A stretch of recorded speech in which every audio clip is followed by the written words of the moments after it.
They say strength is silent until someone you love gets hurt. She never fought back, never raised her voice, never even looked them in the eye. She was the quiet farm girl everyone overlooked, until one mistake changed everything. That afternoon, the bullies cornered her in the hallway laughing, recording, turning cruelty into entertainment. They left her bruised, broken, and tossed in the dirt like she didn't matter. When her brother, Jason, arrived moments later, he found her barely breathing, dust clinging to her hair, tears mixing with blood. He dropped to his knees beside her, his hands shaking with rage. And when he finally looked up, the bullies realized their fun was over.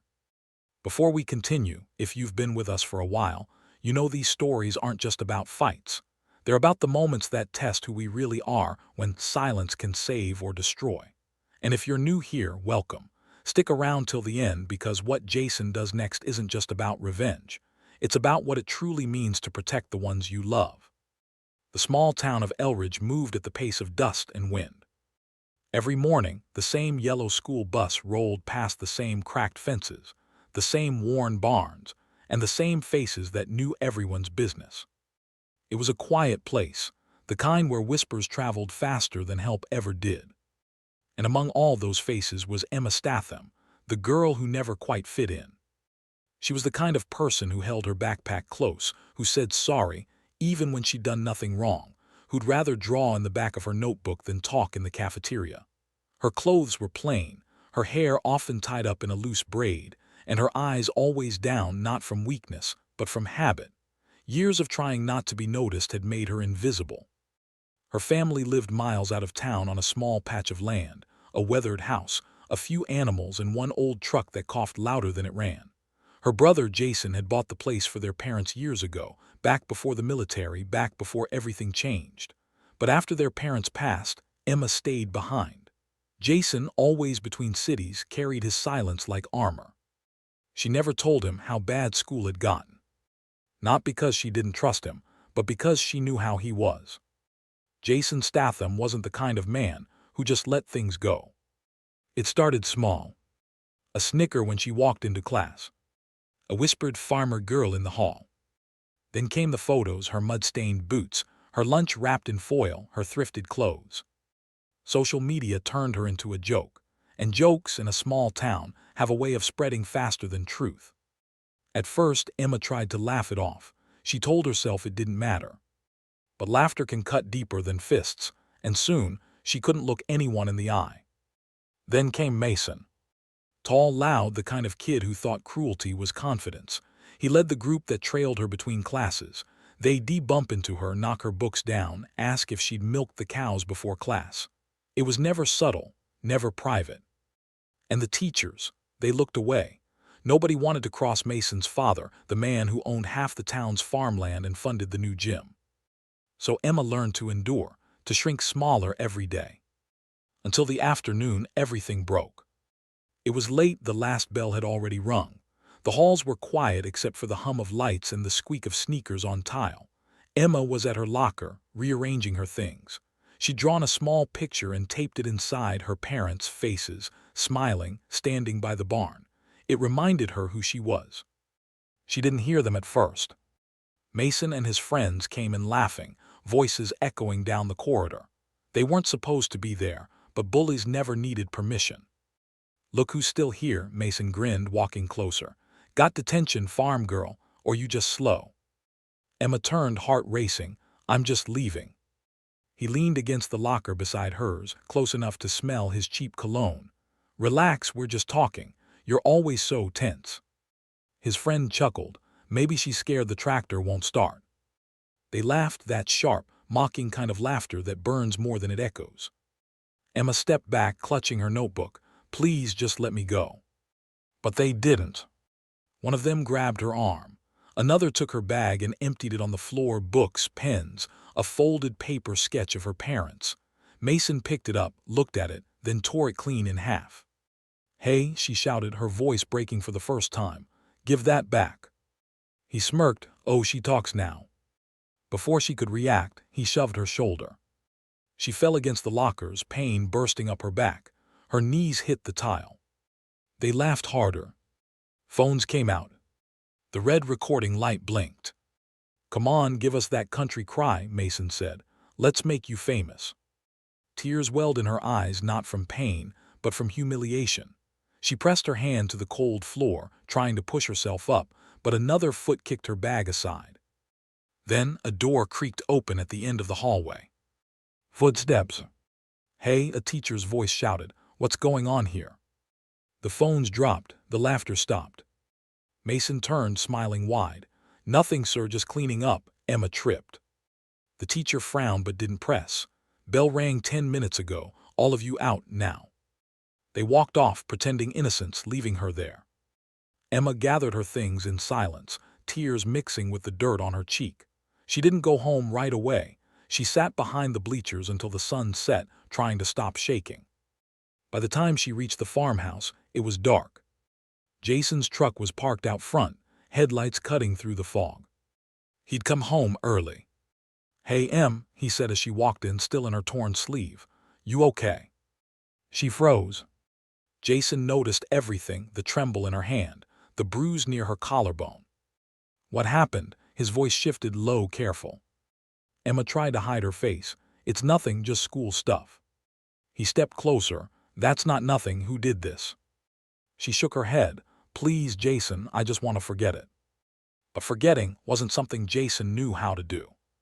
He'd spent years learning to read silence in the army, in the field, in the eyes of men who pretended to be fine right before breaking. He saw that same silence in his sister now. And it scared him. That night he couldn't sleep. He sat on the porch, staring at the moonlit field, jaw tight, fists resting against his knees. He wasn't angry at her. He was angry at the world that made her afraid to speak. He'd always promised his parents he'd protect her. He'd failed once before, and he wasn't going to fail again. The next day, Emma didn't go to school. She said she felt sick. Jason didn't argue. He drove into town, parked outside the school gates, and waited. When the bell rang, the students spilled out laughing, shouting, phones in hand. He saw Mason immediately, loud, confident, pushing through the crowd like he owned it. Jason didn't move, he just watched. Watched how Mason nudged another kid out of the way. Watched how he laughed too loudly at his own jokes. Watched how every teacher looked the other way. Then he saw Emma's photo on Mason's phone. A screenshot from the night before, edited with a cruel caption. Jason's jaw clenched. That was the moment something in him shifted.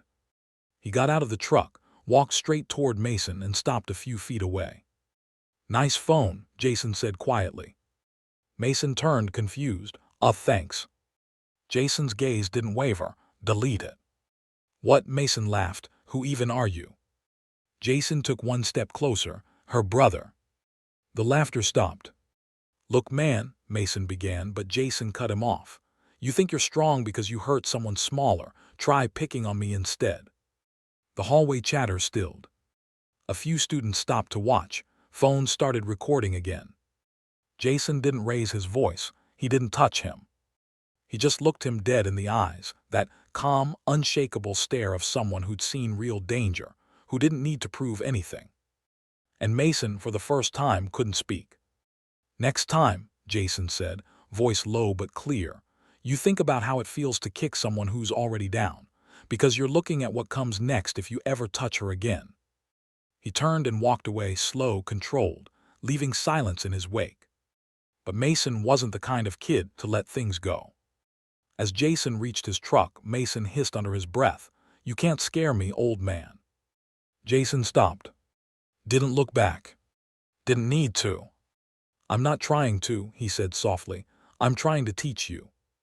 And with that he drove off, leaving Mason standing there, his friends whispering, unsure whether to laugh or stay quiet.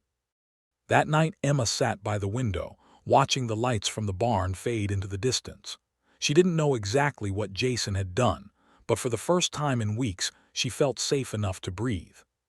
Still, something told her this wasn't over. Because bullies rarely learn through warnings, only consequences. And somewhere deep down, Jason knew that too. He just didn't know how soon those consequences would come knocking. The next morning broke heavy with fog, the kind that seemed to swallow sound, leaving the world quieter than usual. Jason was already awake, sitting on the porch, coffee in hand, watching the field stretch into the pale gray horizon. He hadn't slept much. Every time he closed his eyes, he saw Emma bruised, shaking, holding herself together by a thread. He could handle his own pain, but hers, that was something else entirely. The guilt burned him from the inside. He'd been gone too long, caught up in the noise of the city and the weight of other people's problems. He thought Emma was safe out here, in the same quiet countryside where they'd grown up. But even in small towns, monsters wore familiar faces. When the phone rang, he almost ignored it. But then he saw the name, Officer Daniels, an old friend from his military days who now worked the local beat. "Jason," the voice came through, low and tired. "You might want to come down to the station." Jason's grip on the phone tightened. "Why?" "Video S going around the school. Your sister S in it." He didn't ask for details. He didn't need to. By the time he reached town, the video was everywhere, shared, mocked, remixed into some cruel inside joke. In a place where gossip traveled faster than truth, Emma had become entertainment. Jason parked outside the school and walked straight to the principal's office. The secretary tried to stop him. One look was enough. "Mr. Statham," the principal started, voice trembling as Jason stepped inside. "Where S. Mason?" The man hesitated. "Mr. Statham, please understand, we're handling this." Jason's jaw tightened. "No, you're hiding it." The principal's silence was answer enough. He turned and walked out without another word. He didn't go looking for permission. He went looking for justice. By afternoon, word had spread. Mason and his friends were hanging out behind the school gym, the same place Emma had been cornered days before. Jason's boots crunched on the gravel as he approached. He didn't rush. He didn't speak. He just walked until the laughter died down, and all that was left was the sound of his footsteps. Mason turned, smirking. "Oh, look who's back, the farmer's guard dog." His friends laughed, but not for long. Jason stopped a few feet away, his shadow stretching across the cracked pavement. "You think what you did was funny?" he asked quietly. Mason tilted his head, pretending to think. "Well, she made it easy. You should have seen her face." He didn't finish. Jason stepped forward so fast it made the boy stumble back. Not with violence, with presence. That quiet, controlled force that said everything words never could. "You ever speak about her like that again," Jason said, voice low and even, "and I'll make sure you never forget what real fear feels like." Mason tried to laugh it off. "You can't touch me, my dad." Jason cut him off again. "Your dad can't stop what's coming if you keep hurting people. You think I'm your problem. You haven't met consequence yet." One of Mason's friends mumbled, "He's crazy, man, let's just go." But Mason couldn't back down, not in front of an audience. He shoved Jason's chest, barely moving him an inch. "You think you scare me? You're just some washed-up soldier." Jason's eyes didn't change. They didn't need to. "No, I'm the reason you'll learn respect before life teaches it the hard way." Mason swung. It was sloppy, wild, all ego, no control. Jason didn't retaliate. He stepped aside, caught Mason's wrist midair and twisted, not enough to break, but enough to drop him to one knee. "You done?" Jason asked, calm as ever. Mason's friends froze. No one moved. No one spoke. Jason released him and took a step back. "You think being cruel makes you strong. Try carrying guilt someday, see how heavy that gets." He turned and walked away, leaving them in silence. At home, Emma was sitting by the window again, staring out at the field where the evening light stretched long shadows across the grass. Jason sat beside her, quiet at first. "You don't have to protect me," she said softly. "You've already done enough." Jason shook his head. "No, I didn't do enough soon enough." She looked at him then, the same eyes she'd had as a child, the same eyes he'd promised to protect. "They won't stop, Jason. They'll just find another way." He leaned back, sighing. "Then we stop being afraid." Emma frowned. "What do you mean?"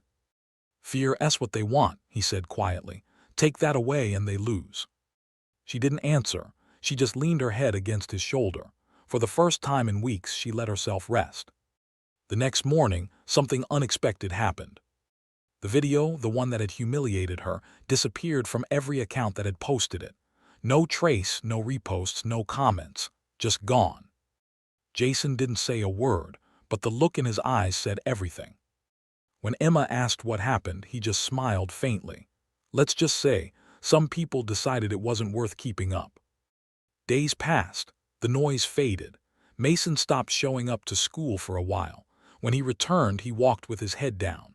Rumor had it his dad found out what he'd done and forced him to apologize, though no one knew the full story.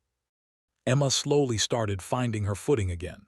She began sitting in the cafeteria, talking to a few classmates who'd once ignored her. People whispered less, laughed less. Sometimes silence isn't weakness, it's healing. Still, Jason knew she wasn't the same. He'd seen too much to believe wounds like that disappear easily. One evening he found her in the barn fixing a broken fence plank. She looked up when he entered. "It's easier to fix wood than people," she said quietly. He smiled sadly. "Maybe, but sometimes people just need someone who won't walk away." She nodded, eyes glistening. "You didn't." Jason crouched beside her, helping hold the board steady. "You're my sister, that's what I'm here for." They worked in silence for a while, the soft rhythm of the hammer echoing through the open air. Then in the distance, the sound of tires crunching on gravel, a car pulling up the drive. Jason turned, eyes narrowing. It was Mason, alone. He stepped out of his car, hands trembling slightly. The arrogance was gone. His voice cracked when he spoke. I came to say I'm sorry." Emma froze. Jason didn't move. Mason continued, voice low. "I didn't realize how much I hurt you. I just wanted to fit in. I didn't think." Jason's expression stayed unreadable. No one ever does. Mason looked at the ground. "I saw my sister crying last week. Someone called her names online. I wanted to hit them, and then I realized I became that person for you." For a moment, no one spoke. Then Emma stepped forward. "Just don't do it again," she said softly. Mason nodded, eyes wet. "I won't." He turned to leave. As his car disappeared down the road, Jason glanced at Emma. "You handled that better than I would have." She smiled faintly. "That's why we balance each other." He chuckled, "Guess so." Weeks later, the school held its annual charity fair, a small event, but important to the community. Emma volunteered to help set up, something she never would have done before. Jason came by to drop off supplies, staying out of sight, watching from a distance. He saw her laughing with others, handing out flyers, no longer hiding in the corners. And for the first time in a long time, he felt peace. As the sun dipped low, he walked to his truck. A teacher stopped him near the gate. "Mr. Statham," she said quietly, "I wanted to thank you. I don't know what you did, but things have changed around here. Those boys learned something they'll never forget." Jason gave a small nod. Sometimes the best lessons aren't taught in classrooms. He drove off, the fields glowing gold under the fading sun.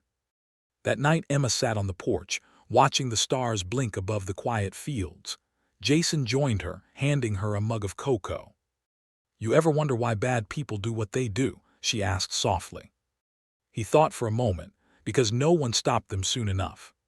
She nodded slowly, eyes distant. "You stopped them."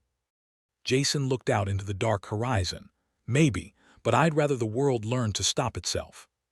They sat there in silence, two survivors of different wars, bound not by blood alone, but by the quiet understanding of pain and healing. And somewhere deep inside, Jason knew, this wasn't just about bullies or bruises. It was about what kind of person you become after the hurt. Strength wasn't about fists or fury. It was about standing back up, or standing beside someone who can't.